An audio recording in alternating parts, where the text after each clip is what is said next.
digamos, relacionarnos con esta fecha y lo que nos pasó. Yo creo que en parte, de alguna manera, el incendio muchas veces tiene ese momento trágico, donde están las llamas, donde pasan estas cosas que conocemos, pero después ese bosque quemado deja al descubierto lo que está pasando abajo, lo que está pasando en el piso, en el suelo.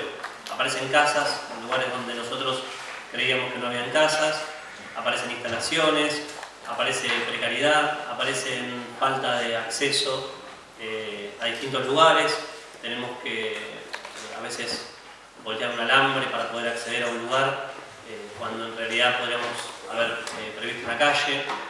Tenemos cantidad de situaciones que quedan al descubierto, muchas veces durante el incendio, en ese momento de solidaridad, donde están todos los equipos trabajando a pleno, pero en realidad a nosotros, por lo menos en el rol que a mí me toca, lo que nos interesa es lo que pasa después y ver cómo podemos incidir en eso que queda al descubierto para que en el futuro no volvamos a tener inconvenientes, o por lo menos podamos minimizarlo, digamos, ¿no? Y eso no es una tarea sencilla, y ahí por eso un poco la tarea, digamos, de que nosotros nos enfocamos en el día 1. Me acuerdo en esta misma sala, cuando arrancamos la gestión, uno de los primeros trabajos que hicimos dentro del área fue el relevamiento de luminarias, y me acuerdo que hicimos un trabajo bastante ambicioso donde fuimos poste por poste con un GPS marcando dónde estaban ubicadas las luminarias y el estado en el que se encontraban, si estaban quemadas, rotas o estaban funcionando correctamente.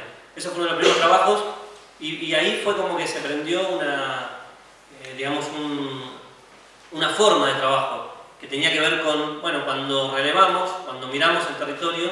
Hoy tenemos un montón de tecnologías para poder hacerlo. Nos encontramos con la realidad.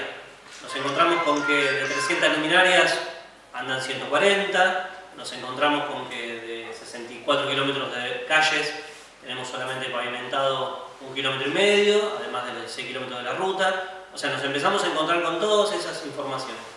Bueno, en este caso puntualmente, y trayendo, digamos, a colación el tema del incendio, a mí lo que me interesaba era mostrar un poquitito dónde estamos parados en cuanto al uso del suelo, al uso de la tierra, digamos. Para eso, la verdad que Chubut tiene un sistema, digamos, digital bastante moderno, que permite analizar el ejido, digamos, en función de aquel relevamiento. Bueno, esto es la zona nuestra, ahí se ve el lago, se ve más o menos. Se ve un poco oscuro. Bueno, vamos a aclarar un poco. Acá tenemos la localidad del Hoyo. En este sector, en el centro, digamos, tenemos el valle. Son los límites del ejido del Hoyo en toda su extensión, digamos, ¿no? Por ahí la imagen no es del todo clara, pero bueno, acá se puede ver, por ejemplo, esta parte donde está la manito. Estamos en lo que es la zona del desemboque, toda la parte del lago Puelo. Si uno sigue la línea, va a ver el ejido del Hoyo, que se acerca a Puelo un montón, sobre todo en la parte de parques nacionales. Eso es importante verlo también ahí. Ahí hay una subida, hay una granada en el lado de Puelo, que es parte del ejido del Hoyo. Y bueno, después sigue, atraviesa la ruta 40, pasa por el sector del Purrumahuida y llega, digamos, a todo lo que es el centro del Hoyo. Bueno, se visualiza ahí toda su extensión. El valle rodeado de montañas, digamos, es lo que a nosotros nos da esta característica particular, ¿no? Que tenemos la población adentro de este espacio demarcado ahí físicamente, pero rodeados de bosque, ¿no? Esto es un poquitito la característica. Bueno, lo que les contaba, la provincia de Chubut, el catastro de la provincia de Chubut tiene un sistema que tiene identificadas todas las parcelas. Entonces uno puede hacer esto, que es marcar en una imagen satelital todo lo que tiene que ver con las parcelas que están divididas y registradas en la localidad. Cada una de ellas con su forma geométrica, definiendo las calles y definiendo los distintos espacios que tenemos y que tienen los propietarios, las propietarias para desarrollar su vida. Bueno, nosotros a raíz de esto, lo que no está actualizado, el sistema de la provincia se va actualizando con distintos tiempos, pero la verdad que es un trabajo bastante interesante con esta tecnología, porque nosotros podemos visualizar rápidamente una parcela e identificarla, incluso saber quién es el propietario y demás. Que bueno, eso es un trabajo importante que hacemos del área de tierra, catastro y planeamiento para poder ver dónde estamos parados y qué es lo que tenemos, ¿no? Todo esto tiene su correlato, digamos, que a nosotros nos interesa, sobre todo en particular el tema de incendios, que tiene que ver con las viviendas. Y acá es donde me quiero detener un poquito, porque lo que nosotros vemos como un tema importante es esto. Nosotros pudimos hacer un relevamiento satelital donde vamos a ver en cada parcela, eso que se ve ahí rosadito, digamos, son los techos de las construcciones que nosotros identificamos que están implantadas en el territorio. Eso es lo que define, digamos, la población. Ahora lo que estoy mostrando es el sector urbano, que está bastante densificado, digamos, en población, pero también vemos un montón de espacios sin resolverse, ¿no?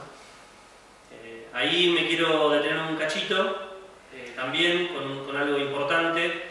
El hoyo, si bien tiene normativa específica, digamos, relacionada con el tema de tierras, hace falta un trabajo de adecuación, hace falta un trabajo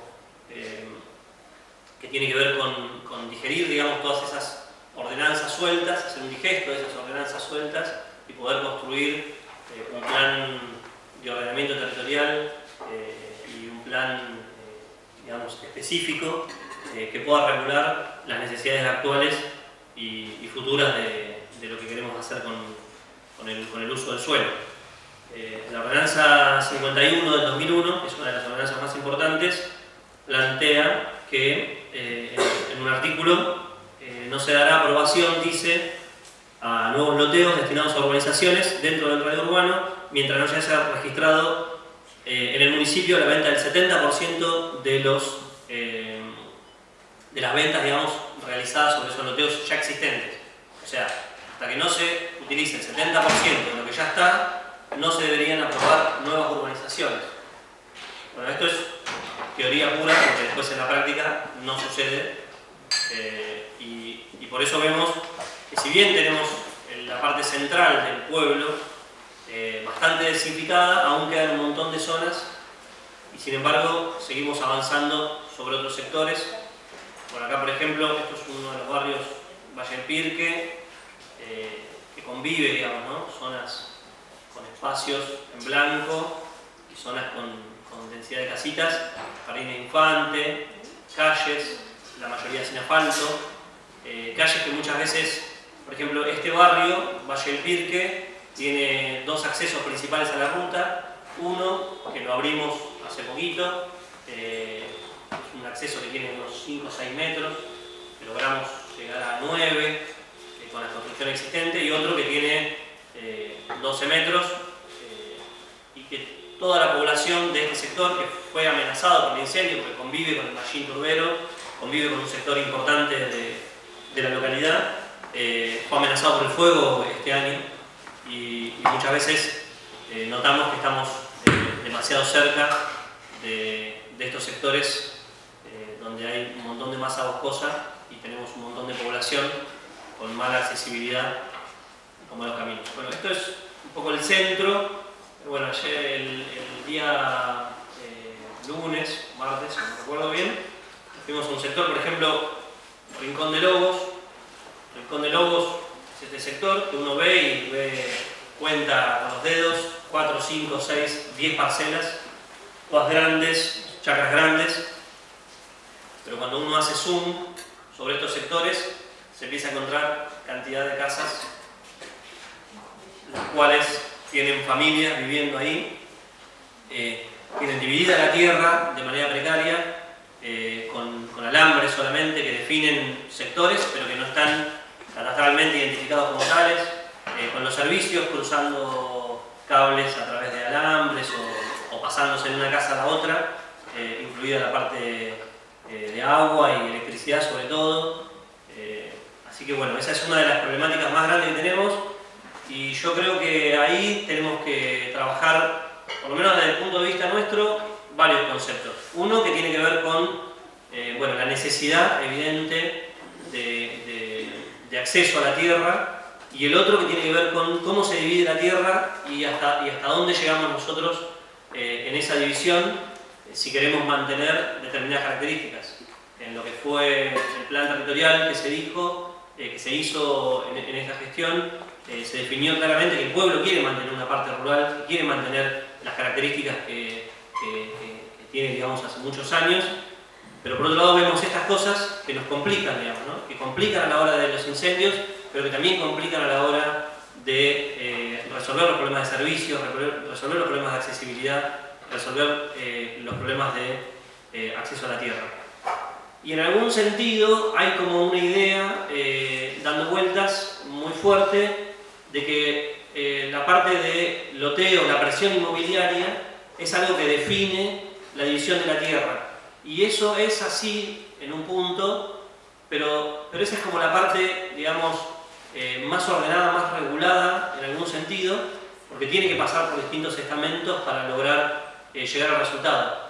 Yo creo, y digamos, me hago cargo de esta apreciación, me parece que la división de la tierra hoy en la localidad la estamos generando más que nada internamente, más que nada en las familias que van creciendo, que tienen necesidad de repartir su propia tierra, y que de una parcela que anteriormente era de 3 o 4 hectáreas donde convivían 2 o 3 familias, hoy tenemos 3 generaciones viviendo en ese lugar, exponencialmente viviendo la tierra, que terminamos con parcelas a veces de 500, 600 metros en zonas rurales, producto de la división de la tierra de las familias que la habitan y la necesidad de acceder a la tierra para hacerse su casa, para desarrollar su vida. Entonces ahí hay algo que me parece que tenemos que analizar. Nosotros tenemos una ordenanza de antiguos pobladores, por ejemplo, que define a un antiguo poblador, que permite la división de la tierra con características distintas a las que están ordenadas territorialmente en las ordenanzas, digamos, en las zonas rurales de 2 hectáreas, en las zonas urbanas de tales medidas, etcétera, etcétera. Nosotros estamos generando una división de la tierra en ese sentido, por un lado tratando de resolver ese problema, pero por otro lado condicionando el futuro de eso que queríamos conservar como rural, como productivo, como zona que caracterizaba a la localidad. Es muy difícil mantener esa ruralidad si nosotros dividimos la tierra en parcelas de 600 metros, en zonas rurales. Bueno, esa es una parte, la parte, digamos, que tiene que ver con lo dejo como un interrogante, y la otra tiene que ver con algo que nos afecta bastante, que tiene que ver con la zonificación, digamos, relacionada con el bosque. Nosotros tenemos una ley nacional que regula el uso del suelo y en función del cuidado del bosque. Nosotros dialogamos con la Secretaría de Bosque muchas veces del área de catastro para hacer un visado de un fraccionamiento. Tenemos zonas que son de uso sustentable, zonas de conservación y zonas que pueden usarse para todo tipo de uso. Si ustedes ven, por ejemplo, en los colorcitos, digamos, definen las distintas zonas y se van a dar cuenta que el municipio está rodeado por este tipo de zonificación que define qué estamos haciendo, digamos, qué se debería poder hacer en una zona o en otra. Convivimos con esta situación, es algo que nos atraviesa, es algo que queremos entender cuál es el fin, digamos, y si realmente esto genera una mejora en el bosque nativo, genera una mejora en la conservación del bosque y también mejora y organiza el uso del suelo por parte del ejido. Así que eso es importante. Nosotros vemos que las zonas que hoy son de conservación, que deberíamos cuidarlas, que deberíamos estar teniendo bosque nativo, hoy lo que tenemos son incendios y riesgos para nuestra comunidad, digamos, ¿no? Entonces, bueno, ¿cómo pensamos eso en conjunto con los organismos intervinientes? ¿Cómo le damos una forma a este bosque que nos rodea para poder hacer un uso del suelo eficiente, cuidar el medio ambiente, pero también dar solución habitacional a las familias, en principio del Hoyo, a los habitantes del Hoyo, y también a aquellas personas que quieran venir a vivir, cuidando esto que se definió en el plan territorial y que la comunidad tiene muy arraigado, que es cuidar la impronta local que lo caracteriza. Así que bueno, ese es un poquito el desafío, en eso estamos. Quería mostrar, me voy a tomar un minuto más de atrevimiento, espero que me dejen, me lo van a cobrar seguramente, pero bueno, lo voy a hacer igual. No, me parece que es súper ejemplificadora, digamos. No quiero ahondar en esto, no sé si se ve ahí, eso. Bueno, esta es una imagen, a ver, ahí. Es el PowerPoint que tenemos. Siempre, esta es una imagen del día de ayer. Esto es el arroyo Catarata, el agua del arroyo Catarata que le da agua al 70% de la población del Hoyo. A 2 años del incendio, llovió a la noche un ratito de manera intensa y de repente tuvimos ceniza y barro en el arroyo de una manera imposible de filtrar con los sistemas que tenemos. A 2 años del incendio tenemos problemas de agua, en parte por deficiencia de infraestructura, pero en parte porque estos incendios nos afectaron tremendamente y nos van a seguir acompañando, afectando, por ejemplo, un servicio esencial como es el agua potable para la localidad. Así que bueno, no lo quería dejar de mencionar. Para nosotros es un tema súper importante y estamos trabajando con la Universidad Tecnológica, un convenio que hizo el intendente con el ENOSA y con la Universidad Tecnológica para tratar de resolver este problema, pero no es una tarea simple, es una tarea muy compleja y todo esto producto de los incendios que vivimos hace 2 años y que seguimos teniendo. Por eso busquemos la manera de resolverlo y que no vuelva a ocurrir nunca más. Bueno, gracias, Julio.